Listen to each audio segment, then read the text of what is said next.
ಗುಲ್ಬರ್ಗಾ ಜಿಲ್ಲಾದಾಗ ನೆಲ್ಲೂರು ಅಂತ ಒಂದು ಗ್ರಾಮ ಐತಿ. ಸುಮಾರು ಅಲ್ಲಿ ನಾನು 28 ವರ್ಷದಿಂದ ಹೋಗ್ತಾ ಇದ್ದೀನಿ. ಅಲ್ಲಿ ಸಂಗವಗೊಡ್ತಿ ಅಂತ ಹೇಳಿ ನಮ್ಮ ಜಗದೀಶ್ ಗೌಡನ ಶ್ರೀಮತಿ ಅವರು.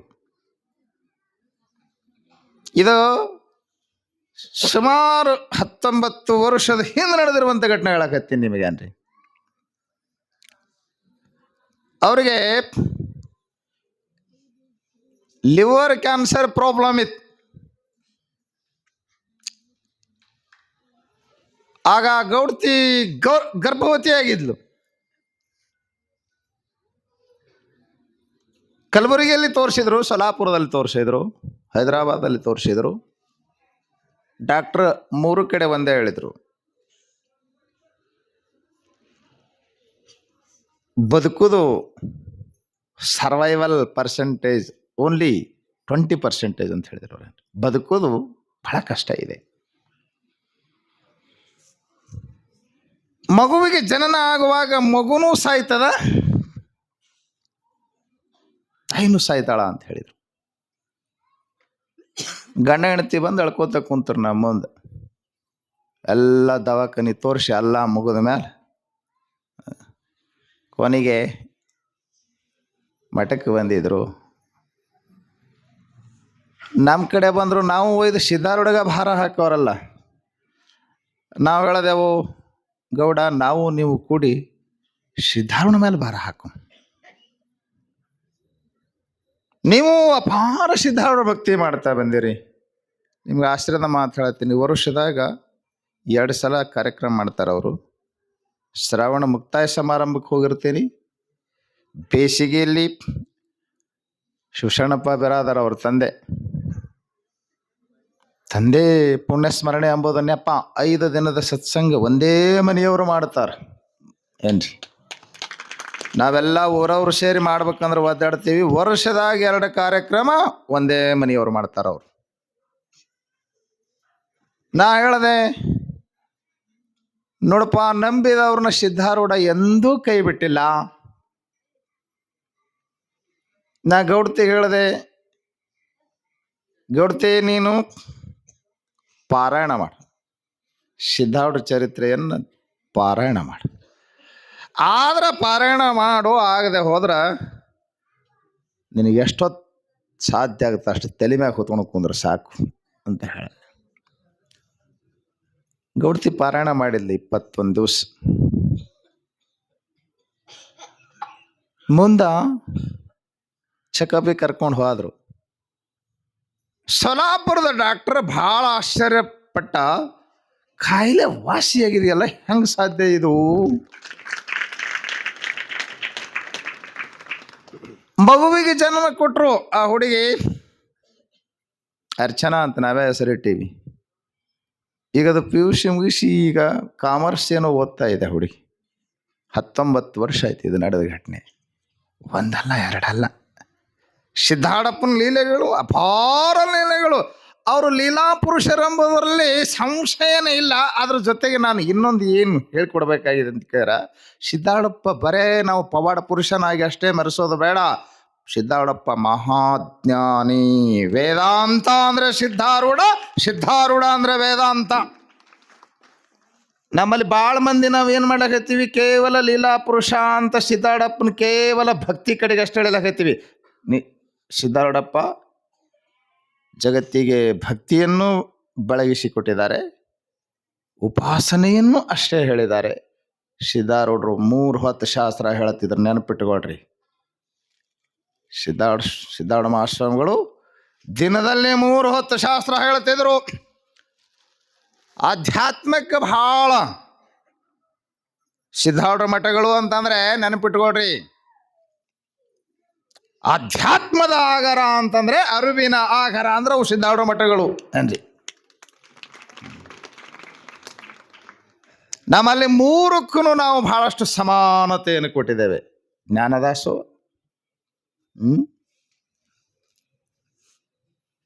ನಮ್ಮಲ್ಲಿ ನಾಮಸ್ಮರಣೆಗೂ ಅಷ್ಟೇ ಮಹತ್ವ. ಕೆಲವರು ಕೇವಲ ನಾಮಸ್ಮರಣೆಗೆ ಅಷ್ಟೇ ಮಹತ್ವ ಕೊಡ್ತಾರೆ. ಸಿದ್ಧಾರೂಢ ಮಠಗಳು ಹಂಗಲ್ಲ. ನಾಮಸ್ಮರಣೆ ಎಷ್ಟು ಜ್ಞಾನೋಪದೇಶವನ್ನು ಮಾಡ್ತಿದ್ರು. ಸಾಮಾನ್ಯರಿಗಾಗಿ ಸಿದ್ಧಾರೂಢ ಮಹಾಸ್ವಾಮಿಗಳು ನಾಮಸ್ಮರಣೆ. ನಿಮಗೆ ಆಶ್ಚರ್ಯದ ಮಾತು ಹೇಳ್ತೇನೆ, ಎಂದ ಸಿದ್ಧಾರೂಢ ಮಹಾಸ್ವಾಮಿಗಳು ದೇಹ ಬಿಟ್ರೋ, ದೇಹ ಬಿಟ್ಟಾಗ ಅಷ್ಟಂತೂ ಮತ್ತೆ ಕಲ್ಪನಾ ಮಾಡ್ಕೋಬಾರ್ದು. ಸಿದ್ಧಾರೂಢ ಮಹಾಸ್ವಾಮಿಗಳು ಅವರು ಬದುಕಿರುವಾಗ ಸ್ವತಃ ಭಕ್ತರನ್ನ ಬೆಳಿಗ್ಗೆ 5 ಗಂಟೆಗೆ ಮಠಕ್ಕೆ ಕರೆಸಿ ತಾವೇ ಸ್ವಂತ ಕುಳಿತುಕೊಂಡು ಭಕ್ತರಿಗೆ ನಾಮಸ್ಮರಣೆ ಮಾಡಿಸ್ತಿದ್ರು. ಇದು ನೀವು ಚರಿತ್ರೆಯಲ್ಲಿ ಕೇಳ್ತೀರಿ. ಶಿವಾಯ ನಮನ ಹೆಸರು ಕೇಳಿರಲ್ಲ, ಶಿವಾಯ ನಮ ಅಂತ ಹೆಸರು ಹಾಕಿ ಬಿದ್ದಿತ್ತ. ಅವನ ದಂಧನ ಏನಿತ್ತಂದ್ರೆ ಶಿವಾಯ ನಮ ಅಂತ ಅವ್ರು ಹೇಳುತ್ತಾನು. ಶಿವಾಯ ನಮ ಅಂತ ಅವ್ರ ಮನೆ ಮುಂದೆ ದೊಡ್ಡ ಸ್ಪೀಕರ್ ಹಚ್ಚಿದ್ರು, ಕಡಿಮೆ ಅನಿಸ್ಬೇಕು ಅಂಥ ದೊಡ್ಡ ಧ್ವನಿ ಅವನು. ಅವ್ರು ಹೇಳುತ್ತಾನು ಅವ್ರ ಮನೆ ಬಿಟ್ಟು ಹೋಗ್ತಾನೆ ಇರಲಿಲ್ಲ. ಕತಿ ಕೇಳಿರಲ್ಲ, ಅವ ಎಬ್ಬಿಸ್ಕೊಂಬರ್ಲಕ್ಕೆ ಹೋಗ್ತಿದ್ದ ಮನ್ಕೊಂಡವ್ರಿಗೆ. ಸಿದ್ಧಾರೂಢ ಮಹಾಸ್ವಾಮಿಗಳು ನಾಮಸ್ಮರಣೆ ಮಾಡಿಸ್ತಿದ್ರು. ಮತ್ತೆ ಅವ್ರ ದೇಹ ಬಿಟ್ಟ ಮೇಲೂ ನಿರಂತರ 24 hours ಏನ್ರಿ, ಇಲ್ಲಿವರೆಗೂ ನಿರಂತರ ತಂಬೂರಿ ಕೈ ಕೆಳಗಿಡದೇನೆ ನಿರಂತರ ನಾಮಸ್ಮರಣೆ ನಡೆಯುವಂಥ ಮಠ ಅಂದರೆ ಅದು ಸಿದ್ಧಾರೂಢ ಮಹಾಸ್ವಾಮಿಗಳ ಮಠ. ಅವರು ಬಹಿರಂಗದಲ್ಲಿ ನಾಮಸ್ಮರಣೆ ಮಾಡಿಸಿದ್ದಕ್ಕಾಗಿಯೇ ಬಹಳಷ್ಟು ವಿರೋಧವನ್ನು ಎದುರಿಸಬೇಕಾಯ್ತು. ಅನಂತ ಜನಗಳು ಸಿದ್ಧಾರೂಢ ಕೃಪೆಯನ್ನು ಹೊಂದಿದವರಾಗಿದ್ದಾರೆ. ಬಹಳ ಲೀಲೆಗಳು ನೀವೆಲ್ಲ ಕೇಳಿದವರಾಗಿದ್ದೀರಿ. ನೀವು ಕೇಳಿದ್ದು ಬಿಟ್ಟು ಕೇಳಲಾರ್ದು ಒಂದಿಷ್ಟು ಹೇಳಬೇಕು ಅಂತ. ಯಾಕಂದ್ರೆ ಮರಾಠಿ ಗ್ರಂಥಗಳಲ್ಲಿ ಕೆಲವೊಂದು ಲೀಲೆ ಬಂದಿವೆ, ಅವು ನಿಮಗೆ ಕಲ್ಪನೆ ಇರೋಂಗಿಲ್ಲ. ಒಂದೇ ಒಂದು ಲೀಲ ಹೇಳಿ ಮುಗಿಸಿಬಿಡ್ತೀನಿ, ಮತ್ತು ನಾಳೆಗೆ ಒಂದಿಷ್ಟು ಹೇಳು.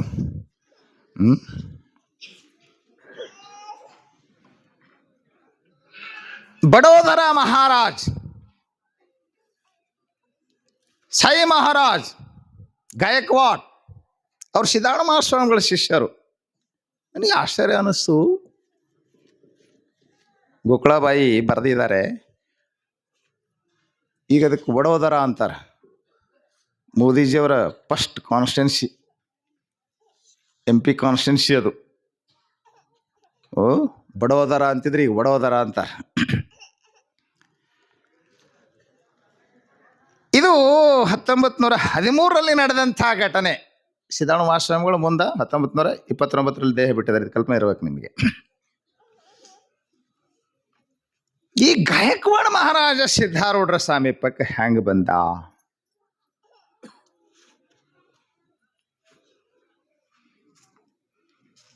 ಸಿದ್ಧಾರೂಢ ಮಹಾಸ್ವಾಮಿಗಳು ಅನೇಕ ಜನ ಸಂಸ್ಥಾನಿಕ ರಾಜರು ಸಿದ್ಧಾರೂಢ ಮಹಾಸ್ವಾಮಿಗಳು ಶಿಷ್ಯರಾಗಿದ್ದಾರೆ.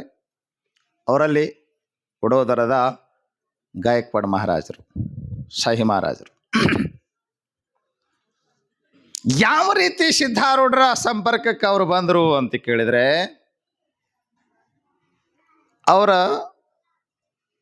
ಕಾರ್ಯದರ್ಶಿ ದಿವಾನ್ ಅಂತಿದ್ರು. ಬ್ರಿಟಿಷರ ಕಾಲದಾಗ ಅವರಿಗೆ ದಿವಾನ್.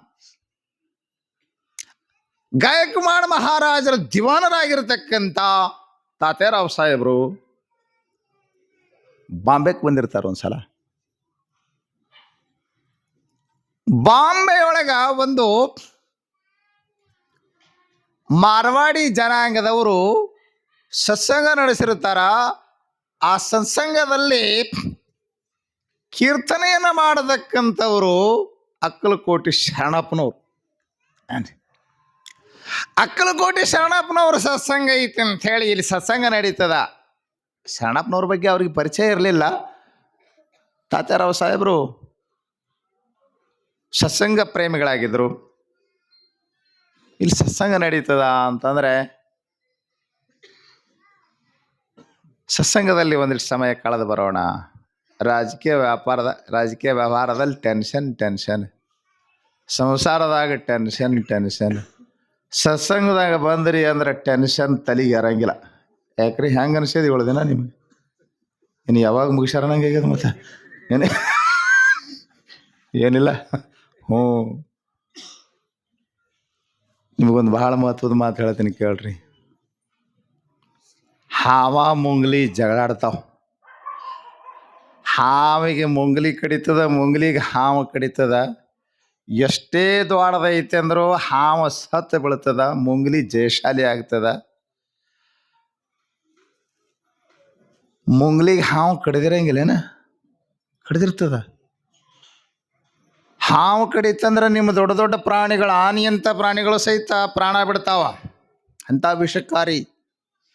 ಆದರೆ ಮುಂಗ್ಲಿ ಬದುಕ್ತದಂತ. ಹಾವಿನೊಂದಿಗೆ ಹೋರಾಡಿಯೂ ಮುಂಗ್ಲಿ ಬದುಕ್ತದಂತೆ. ಯಾಕೆ ಬದುಕ್ತದೆ ಗೊತ್ತೇನ್ರಿ? ಆ ಹಾವು ನೆಲಕ್ಕೆ ಬೆಳೆದ ತಡ ಮುಂಗ್ಲಿ ಗೊತ್ತದಂತ್ರಿ ಅದು ಯಾವುದೋ ಒಂದು ಬೇರ್ ಕಡಿತದಂತ ಹೋಗಿ. ಆ ಬೇರ ಆ ಹಾವಿನ ವಿಷ ಏರ್ಲಾರ್ದಂಗ ತಡೀತದಂತ. ಹಂಗ ನೀವೆಲ್ಲರೂ ಮುಂಗ್ಲಿ ಇದ್ದಂಗ ಅಂತ ತಿಳ್ಕೊಡ್ರಿ. ಮುಂಗ್ಲಿನೇ ಅನ್ನಂಗಿಲ್ಲ, ನೀವೆಲ್ಲ ಮುಂಗ್ಲಿ. ಸಂಸಾರ ಎಂಬುದೇ ಹಾವ ಅನಿಸಿಲ್ಲ ನಿಮಗೆ? ಹಾವ ಅಂತ ಇನ್ನ ಎಂದ ಅನಿಸ್ಬೇಕದ? ಅನ್ಸಂಗಿಲ್ಲ ನಿಮಗಿನ? ಹಾವಿದ್ದಂಗೆ ಐತಿದ, 5 ಹೆಡೆಯ ಹಾವಿದ್ದಂಗೆ ಐತಿದು. ಈ ಹಾವಿನೊಂದಿಗೆ ನಿತ್ಯ ಹೋರಾಟ ಐತಿ. ಈ ಟೆನ್ಷನ್ ಅನ್ನುವಂಥದ್ದು ತಾಪ ತಲೆಗೆ ಇರಬಾರ್ದಾಗಿತ್ತಂದ್ರೆ ಅದ ಆ ಬಳ್ಳಿ ಕಡ್ದಂಗೆ ನೀವು ಒಂದಿಷ್ಟು ವರ್ಷದಾಗ 7 ದಿನ ಸತ್ಸಂಗದ ಬಳ್ಳಿ ಕಡಿದ್ರೆ ಅಂದ್ರೆ ತಾಪ ಇರಂಗಿಲ್ಲ ಅಂತಿನ್ನ. ತಣ್ಣಗಿರಿ, ಮುಂದಕ್ಕೆ ನಾವು ಬರುತ್ತಾನು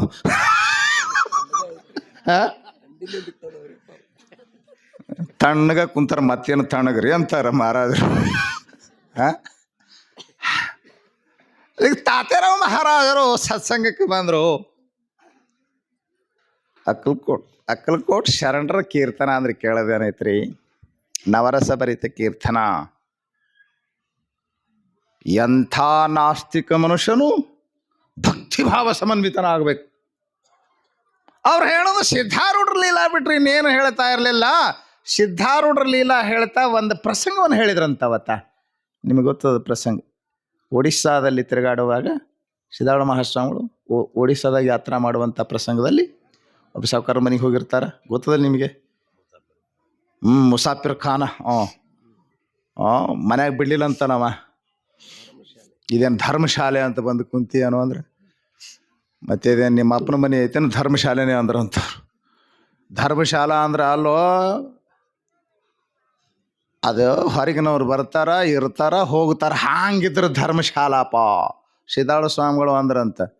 ಇದು ನಿಮ್ಮ ಮನೆ ಐತಲ್ಲ, ಇದನ್ನು ಅಷ್ಟೇ. ನೀವು ಸಾವುಕಾರ ಬಂದಂತ ಅಷ್ಟೊತ್ತಿಗೆ ಮಹಾತ್ಮರೇ ಇದು ಧರ್ಮಶಾಲಾ ಅಂತೀರಿ, ಇದು ಹೆಂಗೆ ಧರ್ಮಶಾಲಾ ಅಂತೀರಿ ನೀವು ಅಂತ ಕೇಳಿದಂತ ಕತೆ ಗೊತ್ತು ನಿಮ್ಗೆ. ಅದಕ್ಕೆ ಅಂತ ಅಂತ ಅಂತ ಸಂಕ್ಷಿಪ್ತ ಹೇಳಕತ್ತೀನಿ. ಇಲ್ಲಿಕಂದ್ರೆ ಯಾವಾಗಲೂ ನಾವು ವರ್ಣ ಮಾಡಿ ಹೇಳ್ತೀವಿ. ಗೊತ್ತು ನಿಮಗೆ, ಟೈಮ್ ಬಂದಿಲ್ಲಲ್ಲ. ಸಿದ್ಧಾರೂಢ ಮಹಾಸ್ವಾಮಿ ಹೇಳಿದ್ರಂತ, ಈಗ ನೀ ಅದಿಯಪ್ಪ, ನಿನ್ಕಿನ ಮೊದಲು ಯಾರಿದ್ರು? ನಮ್ಮ ಅಪ್ಪ ಇದ್ದನ್ರಿ. ಅವನಕಿನ ಮೊದಲು ಯಾರಿದ್ರು? ಅವ್ರ ಅಪ್ಪ ಇದ್ದನ್ರಿ. ಅವನಕಿನ ಮೊದಲು ಯಾರಿದ್ರಿ? ಅವ್ರ ಅಪ್ಪ. ಹಿಂಗೆ ಹೋಗುದಿಲ್ಲ, ಏಸು ಅಪ್ಪಗಳಿಗೆ ಹೋಗೋದೇನು ನೋಡ. ಅವ್ರ ಅಪ್ಪ ಹೋದ, ನಿಮ್ಮ ಅಪ್ಪ ಬಂದ, ನಿಮ್ಮ ಅಪ್ಪ ಹೋದ, ನೀ ಬಂದಿದ್ದಿ, ನೀ ಹೋಗ್ತಿದ್ದಿ, ನಿನ್ನ ಮಗ ಇರ್ತಾನಷ್ಟೇ. ಅವರವರ ಜೀವಿತಾವಧಿಯನ್ನು ಒಂದೊಂದು ದಿನ ಅಂದ್ರೆ ಈ ಮನೇನು ಧರ್ಮಶಾಲೆನೇ ಅನ್ನಿಸ್ತದಪ್ಪ. ಕಾಯಂ ಇರೋರು ಅದಿರ ನಿಮ್ಮ ಮನೆಗಳದ? ಕೈ ಹತ್ತಿರ ಯಾರ್ಯಾರು ಕಾಯಂ ಇರೋರು ಅದಿರಿ? ಇರಂಗಿಲ್ಲ. ಮನೆ ಬಿಡೋರು ಅದಿರಿ? ಎಂದ್ ಬಿಡ್ತೀರಿ ಹೇಳ್ರಿ ಒಂದಿಟ್ಟು.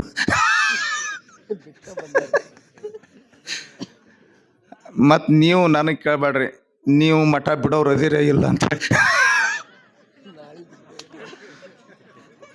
ನಾಳೆಗೆ ಬಿಟ್ಟು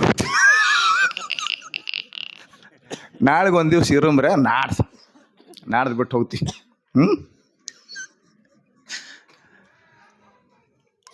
ನಿಮ್ಮ ಕತೆ ಗೊತ್ತದ, ಅದನ್ನು ಸಂಕ್ಷಿಪ್ತವಾಗಿ ಹೇಳ್ತಾ ಇದ್ದೇನೆ. ಓಹೋ, ಇವರು ಮಹಾತ್ಮರು. ಅವನು ಸತ್ಸಂಗಿ ಆಗಿದ್ದ. ಏನು ನನ್ನ ಭಾಗ್ಯ, ಇವತ್ತು ನನ್ನ ಮನೆಗೆ ಮಹಾತ್ಮರು ಬಂದರು. ಸಾವುಕಾರ ಸ್ವಾಗತ ಮಾಡ್ದ, ಎಲ್ಲ ವ್ಯವಸ್ಥೆ ಮಾಡ್ದ, ಸ್ನಾನ ಮಾಡಿಸ್ದ, ಪೂಜಾ ಮಾಡಿಸ್ದ, ಪ್ರಸಾದ ಆಯಿತು. ಸಿದ್ಧಾರೂಢ ಪ್ರಸಾದ ಮಾಡೋ ಹೊತ್ತಿನಾಗ ಪಕ್ಕದ ರೂಮಿನಿಂದ ನೆಳ್ಳಾಡ್ದು ಕೇಳ್ತಿತ್ತು ಅಂತ ಎಲ್ಲ ಕತೆ ಓದಿರಲ್ಲ ನೀವು.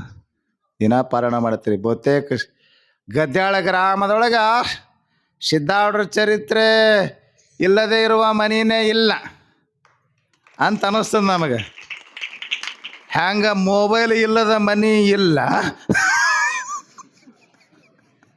ಹಂಗೆ ಸಿದ್ದಾರೂಢ ಚರಿತ್ರೆ ಇಲ್ಲದ ಮನಿನೇ ಇಲ್ಲ ಅಂತ ಅನ್ನಿಸ್ತದ ನಮ್ಗೆ. ಯಾಕ್ರಿ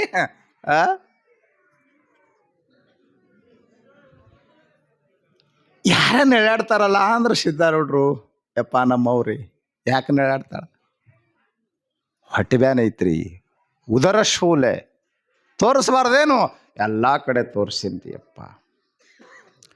ಸಿದ್ದಾರೂಢರು ಮುದುಕಿ ಹತ್ರ ಹೋದರು. ಮಹಾಪುರುಷ ಸಿದ್ದಾರೂಢ ನೋಡಿದ ಕೂಡಲೇ ಹೇಳಿದರು, ಇದು ಪೂರ್ವಜನ್ಮ ಕೃತಂ ಪಾಪಂ ವ್ಯಾಧಿ ರೂಪೇಣ ಪೀಡಿತ, ಇದು ಕರ್ಮದಿಂದ ಉಂಟಾದಂಥ ರೋಗ ಐತಿ ಸಾವುಕಾರ. ಕರ್ಮದಿಂದ ಬಂದಂಥ ರೋಗ ನಿವೃತ್ತಿ ಆಗ್ಬೇಕಂದ್ರೆ ಮಹಾಪುರುಷರ ಆಶೀರ್ವಾದ ಆಗಬೇಕು. ಮಹಾಪುರುಷ ಒಂದು ಮಾತು ಹೇಳ್ತಾರೆ, ಏನಂತ? ದವಾಸೆ ದುವಾ ಜಾದಾ ಮಾನೋ. ದವಾಕ್ಕಿಂತಲೂ ದುವಾ, ದವಾ ಅಂದ್ರ ಔಷಧ, ದುವಾ ಅಂದ್ರ ಆಶೀರ್ವಾದ. ದುವಾ ಕೆಲಸ ಕೊಡ್ತದಿಲ್ಲಪ್ಪ. ನೀವ ಮಹಾತ್ಮರದಿರಿ. ಸಿದ್ದಾರೂಢರಂದ್ರು, ಮಹಾತ್ಮರ ಚರಣ ತೀರ್ಥವನ್ನ ಈ ತಾಯಿಗೆ ಹಾಕಿದ್ರ ಅವಳ ಉದರ ಶೂಲೆ ಕಡಿಮೆ ಆಗ್ತಂದ್ರು. ಅಪ್ಪ ನಿನ್ನಂಥ ಮಹಾತ್ಮರೆಲ್ಲಿ ಸಿಗಬೇಕಂತ ಹೇಳಿ ಸಿದ್ದಾರೂಢರ ಚರಣ ತೀರ್ಥವನ್ನ ಸಾವುಕಾರ ತಾಯಿಗೆ ಹಾಕದ. ನಳ್ಳಾಡ್ತಾ ಬಿದ್ದ ಮುದುಕಿ ತತ್ಕ್ಷಣಕ್ಕೆ ಎದ್ದು ಕುಂತಲು. ಈ ಕಥೆಯನ್ನ ಬಹಳ ಸೊಗಸಾಗಿ ಶರಣಪ್ಪನವರು, ಅಕ್ಕಲಕೋಡಿ ಶರಣಪ್ಪನವರು ಬಾಂಬೆಯ ಮಾರಾಠಿ ಸತ್ಸಂಗ ಭವನದಲ್ಲಿ ಭಾಳ ಮನೋಹರವಾಗಿ ಹೇಳ್ತಿದ್ರಂತ. ಇದನ್ನು ಕೇಳಿ ತಾತ್ಯಾರಾವ್ ಸಾಹೇಬಗ ನಮ್ಮ ಮಹಾರಾಜರು ಉದರಬೇನೆಯಿಂದ ನರಳುತ್ತಾ ಇದ್ದಾರೆ. ಸತ್ಸಂಗ ಮುಗಿದ ಮೇಲೆ ತಾತ್ಯಾರಾವ್ ಸಾಹೇಬರು ಶರಣಪ್ಪನವರು ಪಾದಕ್ಕೆ ಬಿದ್ದು, ಯಪ್ಪ ನಮ್ಮ ಸಾಯಿ ಮಹಾರಾಜರಿಗೆ, ಗಾಯಕ್ವಾಡ ಮಹಾರಾಜರಿಗೆ ಬಹುದಿನಗಳಿಂದ ಎಲ್ಲಿ ತೋರಿಸಿದ್ರು ವಾಸಿಯಾಗದಂಥ ರೋಗ ಗಂಟು ಬಿದ್ದದ. ನೀವು ನಮ್ಮ ಬಡೋದರಕ್ಕೆ ಬರಬೇಕು, ನಮ್ಮ ಮಹಾರಾಜರಿಗೆ ದರ್ಶನ ಕೊಡಬೇಕು. ಈಗಂತೂ 15 ದಿನದಿಂದ ಹಾಸಿಗೆ ಹಿಡಿದವ್ರು ಎದ್ದೇ ಇಲ್ಲ. ನೀವು ಕೃಪಾ ಮಾಡ್ರಿ ಅಪ್ಪ ಅಂತ ಕೈಕಾಲ ಬಿದ್ದು ಬೇಡ್ಕೊಂಡಾಗ, ತಾತ್ಯಾರಾವ್ ಸಾಹೇಬರು ಬೇಡ್ಕೊಂಡಾಗ ಶರಣಪ್ಪನವರು, ಇಲ್ಲ ನನಗೆ ಬಹಳಷ್ಟು ಕಡೆ ಸತ್ಸಂಗ ಕಾರ್ಯಕ್ರಮಗಳನ್ನ ನೆರವೇರಿಸೋದೈತಿ, ನೀವು ಹುಬ್ಬಳ್ಳಿಗೆ ಹೋಗ್ರಿ, ನಾವೊಂದು ಪತ್ರ ಬರ್ಕೊಡ್ತೇನೆ, ಸಿದ್ದಾರೂಢರ ಚರಣ ತೀರ್ಥವನ್ನು ಅಲ್ಲಿ ಪಡೆದು ನಿಮ್ಮ ರಾಜರಿಗೆ ಹೋಗಿ ತಲುಪಿಸ್ರೆ ಆರಾಮಾಗ್ತದಂತ ಹೇಳಿ ಕಳಿಸಿದರು. ತಾತ್ಯಾರಾವ್ ಮಹಾರಾಜರು ಕಾರ್ಯನಿಮಿತ್ಯ ಬಾಂಬೆಗೆ ಬಂದಂಥ ತಾತ್ಯಾರಾವ್ ಮಹಾರಾಜರು ಸೀದಾ ಹುಬ್ಬಳ್ಳಿಗೆ ಬರ್ತಾರೆ. ಸಿದ್ದಾರೂಢರ ಚರಣ ತೀರ್ಥವನ್ನು ಪಡೀತಾರೆ. ಇವತ್ತಿಗೆ 11 ವರ್ಷದಿಂದ ಇನ್ನಿಲ್ಲದ ನೋವಿನಿಂದ ಬಳಲುವಂಥ ಮಹಾರಾಜನಿಗೆ ಸಿದ್ದಾರೂಢರ ಚರಣ ತೀರ್ಥವನ್ನು ಕೊಟ್ಟಾಗ ಅವ 3 ದಿನದಾಗ ಅವನ ರೋಗ ಎಲ್ಲ ವಾಸಿಯಾಗಿ ಹೋಗ್ಬಿಡ್ತದೆ.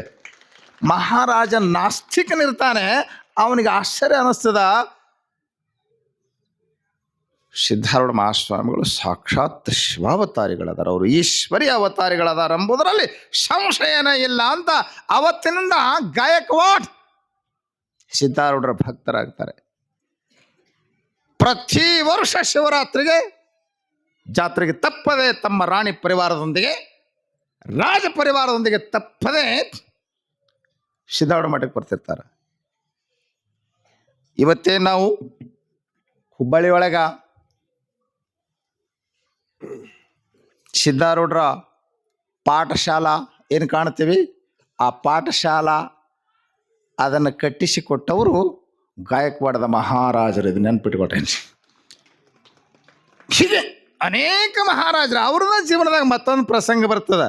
ಆ ಮಹಾರಾಜರ ಹುಬ್ಬಳ್ಳಿಗೆ ಬರೋ ಹೊತ್ತಿನಾಗ ಆ ವಡೋದರದ ಸುತ್ತಮುತ್ತ ಎಲ್ಲ ಹಳ್ಳಿಯವರು, ರಾಜ ಪರಿವಾರದವರು ಕೂಡ ಸಿದ್ದಾರೂಢರ ಭಕ್ತರಾಗಿರ್ತಾರೆ. ಅವ್ರ ಪೈಕಿ ಒಬ್ಬ ಕ್ಷೌರಿಕ್ ಅಂದ್ರೆ ಗೊತ್ತಾಗ್ತಲ್ಲ ಏನ್ರಿ, ಕಟಿಂಗ್ ಮಾಡೋ ಕ್ಷೌರಿಕನು ಸಿದ್ಧಾರೂಢ ಮಹಾಭಕ್ತನಾಗಿರ್ತಾನೆ.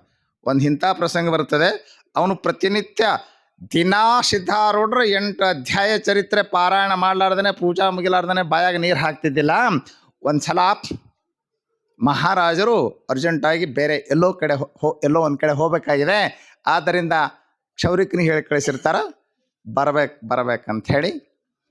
ಇವನು ಇಲ್ಲ, ಒಂಚೂರು ನನ್ನ ಪೂಜಾ ಐತಿ. ಅವನು ಸಿದ್ಧಾರೂಢರ ಭಕ್ತ, ಸಿದ್ಧಾರೂಢ ಅಪ್ಪಟ ನಿಷ್ಠಾವಂತ ಭಕ್ತ. ಇದೇನು ಕಲ್ಪನೆ ಇಲ್ಲ ಮಹಾರಾಜರಿಗೆ. ಅರ್ಜೆಂಟ್ ಬರ್ಬೇಕಂತ ಹೇಳಿ ಕಳಿಸ್ತಾರ.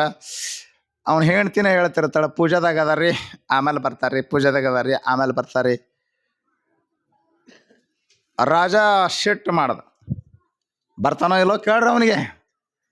ರಾಜಸೇವಕರು ಬಂದರು. ಕ್ಷೌರಿಕನಿಗೆ ದರ್ಪದಿಂದ ರಾಜಸೇವಕ ಪೊಲೀಸ್ ಬರ್ತೀಯನ್ ಹಿಡ್ಕೊಂಡು ಹೋಗ್ಬೇಕಾ ಅಂದ್ರೆ, ಇಲ್ಲ ಇನ್ನೊಂದು ಅರ್ಧ ಗಂಟೆಯಲ್ಲಿ ಬರ್ತೀನಿ ರೀ, ಸ್ವಲ್ಪ ಮಹಾರಾಜರಿಗೆ ತಡ ಮಾಡ್ರಿ ಅಂತ ಹೇಳ್ರಿ, ಸ್ವಲ್ಪ ಕಾಯ್ತಾ ಇರಲಿ, ಬರ್ತೀನಿ ರೀ, ಇನ್ನೇನು ಬಂದುಬಿಡ್ತಾರೆ ಅಂತ ಹೇಳಿಲ್ಲೋ. ಇಲ್ಲ ಕರ್ಕೊಂಡೇ ಬಾ ಅಂತ ಹೇಳ್ಯಾರ. ಅವನು ಪೂಜಾರ ಎಷ್ಟೊತ್ತು ನಡೀತದ ನೋಡೋಣ, ನಾನು ಇಲ್ಲೇ ಕುಂದಿರ್ತೀನಿ ಅಂತ ರಾಜಸೇವಕ ಅಲ್ಲೇ ಕುಂತ. ರಾಜಸೇವಕ ಪದೇ ಹೇಳ್ತಿದ್ದ, ರಾಜರ ಸಿಟ್ಟಿಗೆ ಎಂದು ಗುರಿ ಆಗಬಾರ್ದು, ರಾಜ ಮುನಿದ್ರ ದೇಶದಲ್ಲೇ ಇರಬಾರ್ದಂತಾರ, ಭಾಳ ಸಮಸ್ಯೆ ಆಗ್ತದ. ಏನು ಪೂಜಾ ಮಾಡ್ತಾನೆ, ಏನು ಗಂಟೆ ಬರ್ತಾನೆ, ಏನು ಓದ್ತಾನೆ, ಬಾ ಅಂತ ಹೇಳಿ ಅಂತ ಹೆಣ್ತಿ ಹೇಳ್ತಿದ್ದ.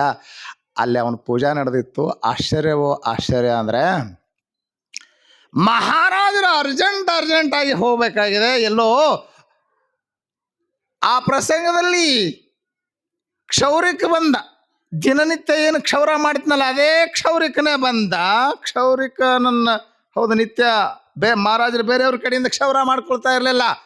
ಅದೇ ಮನುಷ್ಯನೇ ಬರ್ಬೇಕು, ಅದೇ ಮನುಷ್ಯನೇ ಬಂದಾನ, ಕ್ಷೌರ ಮಾಡ್ದ.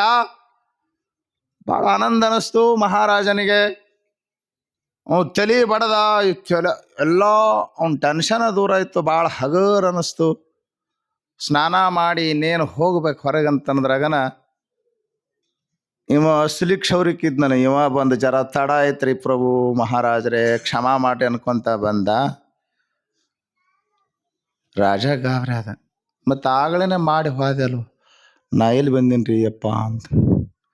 ನಾ ಪೂಜಾ ಮಾಡ್ತಾ ಕುಂತಿದ್ದೆ, ಸಿದ್ಧಾರೂಢಪ್ಪನ ಚರಿತ್ರೆ ಪಾರಾಯಣ ಮಾಡ್ಕೊತ ಕುಂತಿದ್ದೆ, ನಾ ಬಂದೇ ಇಲ್ರಿ ಅಪ್ಪ. ಅವಾಗ ಮಹಾರಾಜರಿಗೆ ಫ್ಲ್ಯಾಶ್ ಆಯಿತು, ಇವನು ಕಾಪಾಡೋ ಸಲುವಾಗಿ ಇವನು ವೇಷದಲ್ಲಿ ಬಂದವ ಸಿದ್ಧಾರೂಢನೇ.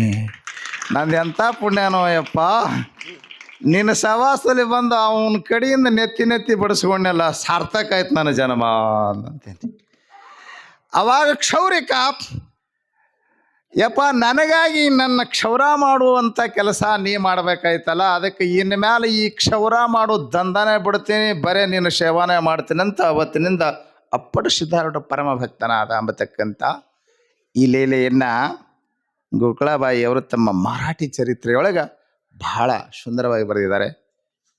ನಾವು ಹೇಳೋದೇನಂತ ಕೇಳಿದ್ರೆ, ನೀವು ಪಕ್ಕಾ ಸಿದ್ಧಾರೂಢನ ನಂಬಿ ಅವನನ್ನು ಭಜಿಸಿದ್ದೆ ಆದರೆ ನಿಮ್ಮೆಲ್ಲ ಬಹಳ ಮಂದಿ ಹಾಡ್ಕೊಂಡಾರ. ಬೇಡಿದ ಫಲಗಳ ನೀಡುವವನ, ಕಾಡುವ ಕಂಟಕವ ಕಳೆಯುವವನ. ಬೇಡಿದ ಫಲಗಳನ್ನು ನೀಡ್ತಾನ, ಕಾಡುವ ಕಂಟಕಗಳನ್ನು ಕಳೆಯುತ್ತಾನ. ಆದ್ದರಿಂದ ನಿಜವಾಗಿಯೂ ಸಿದ್ಧಾರೂಢ ಲೀಲಾ ಪುರುಷನಾಗಿದ್ದಾನೆ. ಅಂಥ ಲೀಲಾ ಪುರುಷ ಸಿದ್ಧಾರೂಢನನ್ನು ನಂಬಿರತಕ್ಕಂಥ ಅಪ್ಪಟ ಭಕ್ತರು, ನಮಗೆ ಧಾಳದ ಭಕ್ತರು 7 ದಿನಗಳ ಪರ್ಯಂತರ